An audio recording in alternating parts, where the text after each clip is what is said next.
I absolutely want to talk about one fascinating religious figure that I think most people don't even realize was a religious figure, and that was Pythagoras. Now, anyone who has sat through 10th grade geometry knows about the Pythagorean theorem, right? How you calculate the sides of a triangle.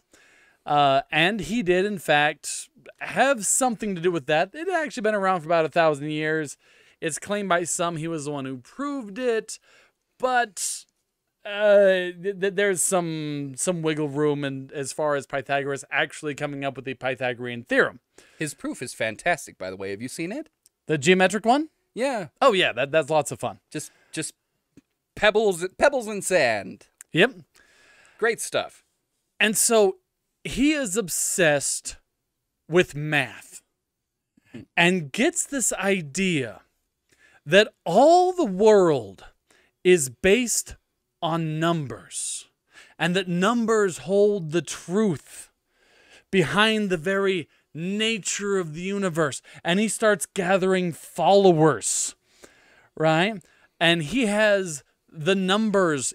He actually comes up with things like odd and even numbers, right? He's the one who came up with that because he is describing them. He ascribes to them powers and personalities, right? Shapes. Shapes. Got square numbers, triangular numbers. Yes. He goes deep into this whole number thing. In fact, one legend, which I'm going to refer to all these as legends. That is fair.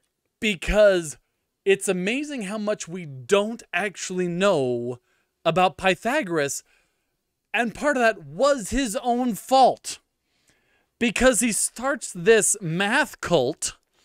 And one of their key tenets is secrecy. Yes. First rule of math club, you do not talk about math club. Okay. Well, can I talk about the square root of 2 real quick? I was going to bring it up, but you can have it if you want it. Continue. Okay.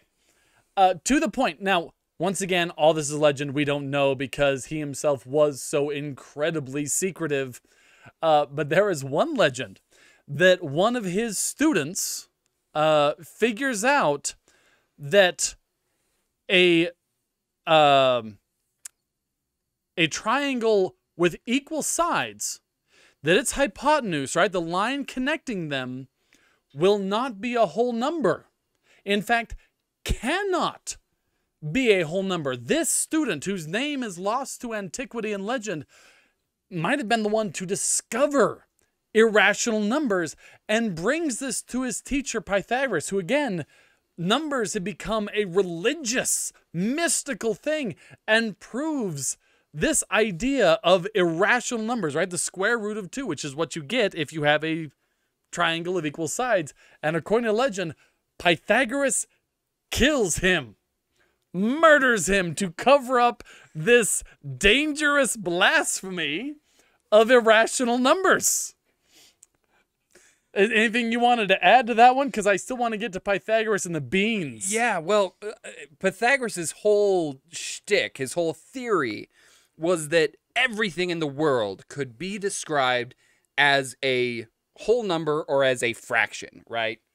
A ratio of whole numbers. Divided by another whole number. Yes.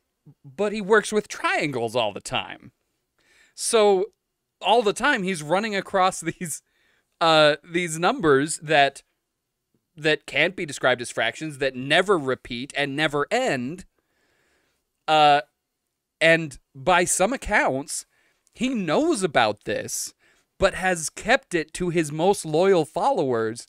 And when this guy threatens to go public with the square root of 2, he doesn't have any choice but to put the hit out on the man. Deep. And we treat this as very silly, because to us, this is common everyday stuff. But at the time, the whole idea of number theory was brand new. Oh, in many ways, he is credited with the the discovery, the development of numbers as abstract concepts. Yes. Which is so weird. Like nowadays, it's hard to even imagine. But, back in the day, this was one book, right? One didn't exist by itself. It was one of something, right? Here's one book, and one book and one book make two books. But you didn't have that 1 + 1 = 2. You didn't have these abstract numbers. And yeah, he kind of, with his mysticism, in many ways, kind of brought about this whole idea of abstract numbers that tortures young algebra students the world over. Yeah, well, this is centuries and centuries before algebra comes around, right? We are still just arithmetic is still, I mean, of all things, arithmetic is still groundbreaking stuff. Anyway, I Adding, am something subtracting, dividing. It's mind-blowing stuff. It's very, very strange.